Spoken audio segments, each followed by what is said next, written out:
welcome to Dad's Kitchen, where I'm going to show you today how I make a fish tagine.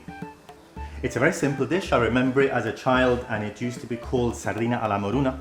I've grown with it, and although normally it's done with sardines, you can use any blue fish. It's wonderful with tuna if you don't like that sort of elements, the sardine element.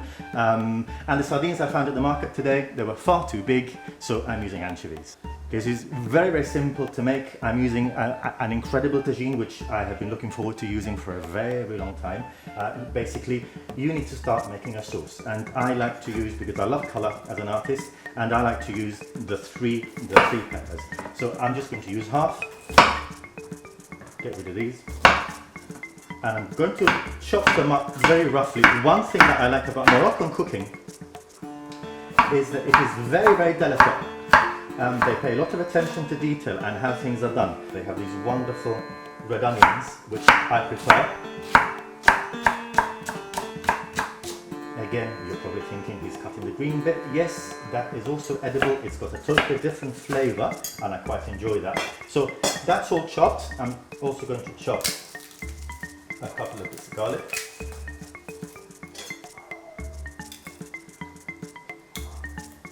Okay, so this is the base of the sauce. I'm going to go now to the tagine. Okay, so I've got this amazing tagine from Le Creuseur. I've been looking forward to using it.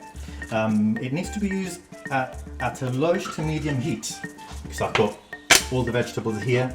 I'm going to start with the peppers and the onions. The garlic, I'll leave it for a little bit later.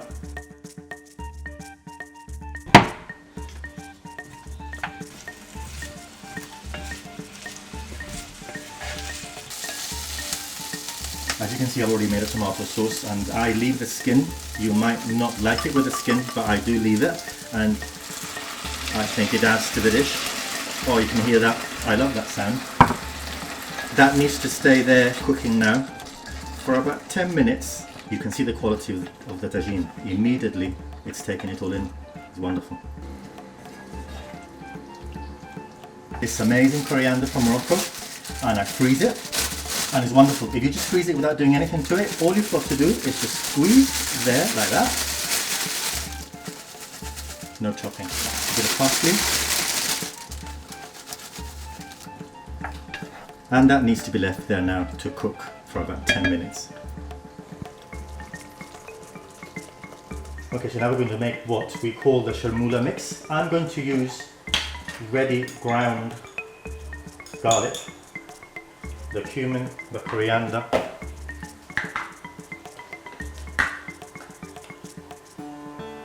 and the ginger. Some oil, and you can start grinding a little bit, although most of it, you could use whole spices. That's the beginning of it. And now we need some herbs. Again, no cutting.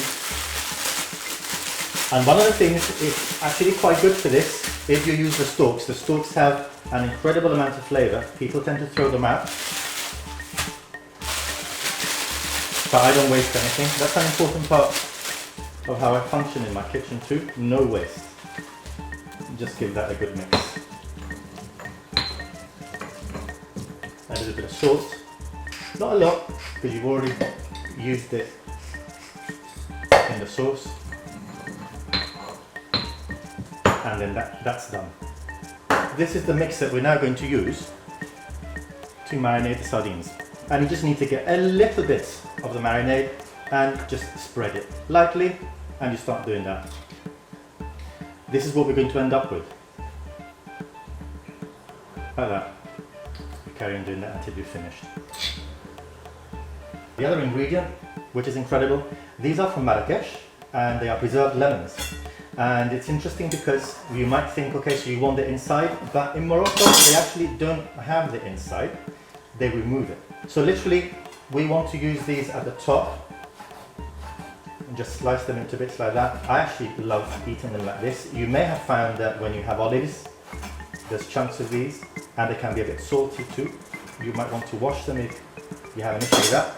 So that's the lemon. You can see the sauce is ready, and now you start laying the sardines. And again, very delicate. You don't need to move the sauce or anything like that once it's done. So in a circular motion. Once they're all done, then you get your preserved lemon.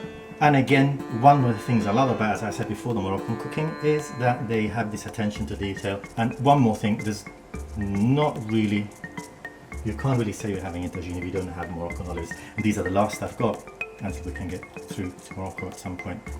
And at the end, with what you had left, you just sprinkle that over the top.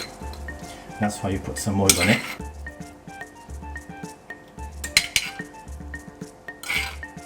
And once that's all done, that's the moment when you put the lid on. One of the wonderful things about tagines is that they work really well as an oven. They can hold the steam, you can release it. I've seen in Morocco how they actually seal with a dough. They seal the outside, and most of them have a hole at the top, and you place a tomato on it, and you can remove the tomato, put it back on if you want to release the steam. This one, literally, if you wanted to release some steam, just hold it like that. Le Creuset is incredibly well designed. It holds all the heat at the bottom, and it won't need any of that. And here we have it. It's ready. I'm quite excited to see what happens in there. And it's perfectly cooked. It's incredible. It's well worth the investment, Le Creuset. And if you wanted to, it just depends on your taste. It could be much drier, with more sauce. Literally. And of course, best thing is with some Moroccan bread, I don't have any, but that's all it needs at the end for you to enjoy a lovely meal. And this is how I make sardine tagine.